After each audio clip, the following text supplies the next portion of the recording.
Teach extra के YouTube channel में आपका स्वागत है। मैं हूं अमित कुमार और आज हम पढ़ने जा रहे हैं role of listening and speaking functions of language का सब टॉपिक स्पीकिंग स्किल। ठीक है, स्पीकिंग स्किल मतलब होता है बोलने का कौशल। स्पीकिंग इज़ अ प्रोडक्टिव और एक्सप्रेसिव स्किल। स्पीकिंग क्या है? एक प्रोडक्टिव और एक्सप्रेसिव स्किल है, मतलब उसको एक्सप्रेस कर सकते हैं इन ओरल मोड। मतलब इन ओरल मोड, ओरल हो गया मतलब बोल के, and a crucial part of learning, और लर्निंग का एक बहुत महत्वपूर्ण अंग है।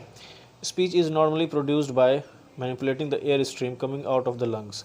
स्पीच कैसे मतलब हम लोग प्रोड्यूस करते हैं? तो मतलब एयर स्ट्रीम जो हमारे लंग्स से बाहर आता है उसके थ्रू हम अपना जो स्पीच है वो प्रोड्यूस करते हैं। Speaking is an act of conversing और एक्सप्रेसिंग वंस थाट। स्पीकिंग क्या है? एक एक्ट है, मतलब एक क्रिया है जिसके द्वारा हम अपने थाट्स को, अपने विचारों को प्रदर्शित करते हैं, विचारों को बताते हैं।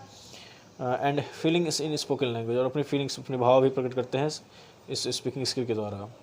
अब है speaking often implies conveying information. Speaking किस मतलब का तात्पर्य किससे है? स्पीकिंग का तात्पर्य मैसेज को कन्वे करने से, मैसेज को बताने से है। It may be from an informal remark to a scholarly presentation to a formal address. और यह मतलब इनफॉर्मल रिमार्क मतलब कुछ हो रहा है तो आप उस चीज़ के बारे में बताते हो। जैसे मान लीजिए किसी ने, सचिन तेंदुलकर ने चौका मारा तो आप मतलब खुशी से चिल्लाते हो, तो वो क्या हुआ? आपका स्पीकिंग स्किल हुआ। जो चिल्लाना हुआ वो मतलब, और चिल्लाने वक्त कुछ बोले हो रहे वी ऑन द मैच, ये सब क्या हो? स्पीकिंग स्किल हो गया। तो सिंपल इनफॉर्मल रिमार्क से लेकर के स्कॉलरी प्रेजेंटेशन तक, ठीक है, अकादमिक प्रेजेंटेशन तक स्पीकिंग का महत्व है। अब है types of speaking situation. Speaking situation के टाइप्स कितने हैं? There are 3 kinds of speaking situations in which we find ourselves. 3 तरह के स्पीकिंग सिचुएशन होते हैं। स्पीकिंग का मतलब कैसा क्या वातावरण है? पहला है interactive. It includes face to face conversation and telephone calls in which we alternate between listening and speaking. फिर पहला इंटरेक्टिव, मतलब हम लोग इंटरेक्ट करते हैं, एक दूसरे से बात करते हैं। इसमें क्या होता है? इसमें मतलब फेस टू फेस या तो सामने बात करते हैं या फिर टेलीफोन पे बात करते हैं, जिसमें कि हम सुनते भी हैं और बोलते भी हैं। मतलब उधर से अगर इधर से हमने किसी को कॉल किया तो हमने जो बोला वो रिसीवर ने सुना, और रिसीवर ने जो बोला हमने सुना। तो ये दोनों तरफ से चलता है, मतलब बोलना और सुनना दोनों चलता है इंटरेक्टिव में। वह पार्शियली इंटरेक्टिव क्या है? Speaking situation can be public speech where the speaking situation can be a public speech. Partially interactive में हो गया, स्पीकिंग सिचुएशन में क्या होता है? सिर्फ मतलब पब्लिक स्पीकिंग, मतलब जैसे कोई भाषण दे रहे नेता, ठीक है। Where the convention is that, वहाँ पे क्या सिचुएशन है? The audience does not interrupt the speech, मतलब वो ऑडियंस जो है वो इस स्पीच को इंटरप्ट नहीं करते हैं। मतलब जैसे अगर हमारे देश के प्रधानमंत्री या फिर आप किसी बड़े कन्वेंशन में जाओ तो आपको जो सुनने को मिल रहा है आप उसी को सुन रहे हैं, ठीक है। बाद में भले ही डाउट क्वेश्चंस हो, आपको बोलने का मौका मिले, लेकिन ये हुआ आपको पार्शियली इंटरेक्टिव, ठीक है। अब है नॉन इंटरेक्टिव में क्या है? फिर speaking situations can be totally non interactive such as when recording a speech for a radio broadcast. और नॉन इंटरेक्टिव में क्या है? मतलब जब आप रिकॉर्डिंग कर रहे हो या फिर जब मैं ही रिकॉर्डिंग कर रहा हूँ, तो मैं जब रिकॉर्डिंग कर रहा हूँ तो मतलब इसमें ना कोई सुन रहा है अभी, तो मतलब अभी कोई सुन नहीं रहा है, लेकिन बाद में आप इस वीडियो को सुनेंगे। लेकिन अभी जैसे जब मैं रिकॉर्डिंग कर रहा हूँ या फिर रेडियो पर जब प्रोग्राम रिकॉर्ड होता है तो मतलब सिर्फ जो है जो उस समय 1-2 आदमी होते हैं वही सब सुनते हैं, इंटरप्ट भी नहीं करते हैं, ठीक है। तो ये हो गया आपका non interactive. It has been found that although fear of speaking is common, मतलब हम जानते हैं कि फियर ऑफ स्पीकिंग कॉमन है, मतलब बोलने से लोग बहुत कतराते हैं, मतलब उन्हें डर लगता है कि हम क्या बोल देंगे, ठीक है।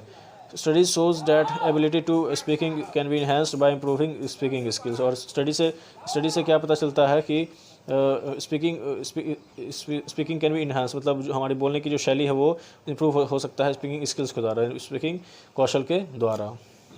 अब है essential conditions of speaking skills का एसेंशियल कंडीशंस क्या क्या है? Effective speaking concerns about being able to speak in a public context with confidence and clarity.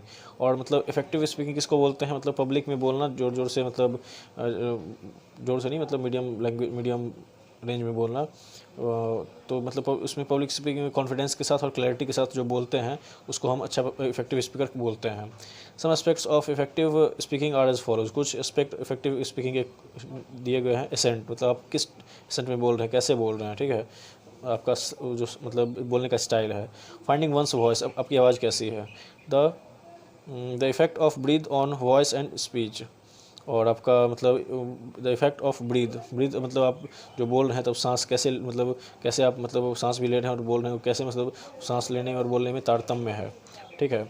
Vocal production, in this 3 core elements of vocal production are volume, volume, clarity and variety. तो vocal production जो है इसमें 3 core elements हैं। आपका पहला है volume, कितने आवाज़ में आप बोलते हो, और क्लैरिटी है कितना स्पष्ट बोलते हो, और कितना वैरायटी है बोलने में आपके मतलब कैसे कैसे अलग अलग टोन आते हैं। Appropriate gestures while speaking also make it effective. और अप्रोप्रिएट गेस्चर मतलब आप बोलते समय कैसे हाव भाव बनाते हो, मुंह, चेहरे का, आपका हाथ का, ठीक है। तो ये सब भी मतलब स्पीकिंग को इफेक्टिव बनाता है। अब है aims of speaking skills. Speaking skills के एम्स क्या क्या हैं। The primary aims of developing speaking skills are as follows.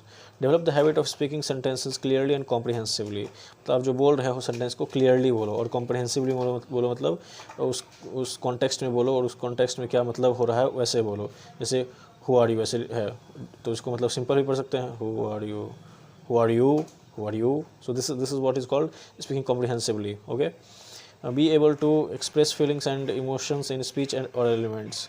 और मतलब आपका जो स्पीच और स्टेटमेंट में जो फीलिंग्स आ रहे हैं, फीलिंग्स के साथ बोलना है, ठीक है। Hooray, we won the match. This is the spirit, right? Okay, so the next is be able to critically evaluate ideas and beliefs of others and to draw logical conclusions. और मतलब आप अपना जो आपका आइडिया है, belief है, उसका आप कंक्लूजन भी क्रिटिकली निकाल सकते हो, या फिर कोई भी मतलब आप वाक्य पढ़ रहे हो तो उसमें आप क्या उसका कंक्लूजन होगा, उसका तात्पर्य क्या होगा, वो भी निकाल सकते हो, ठीक है।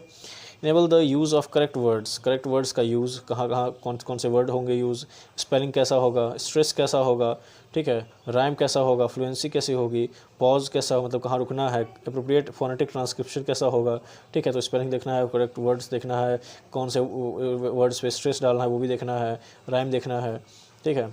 अब make the learner good and confident speaker. और लर्नर को कैसा स्पीकर बनाना है, एक अच्छा और कॉन्फिडेंट आत्मविश्वासी स्पीकर बनाना है। इस तरह से हमारा ये लेक्चर समाप्त होता है। अगर आपको यह वीडियो अच्छा लगा हो तो प्लीज़ लाइक करें, शेयर करें, और हमारे टीच एक्स्ट्रा यूट्यूब चैनल को सब्सक्राइब करें। अंत तक बने रहने के लिए धन्यवाद।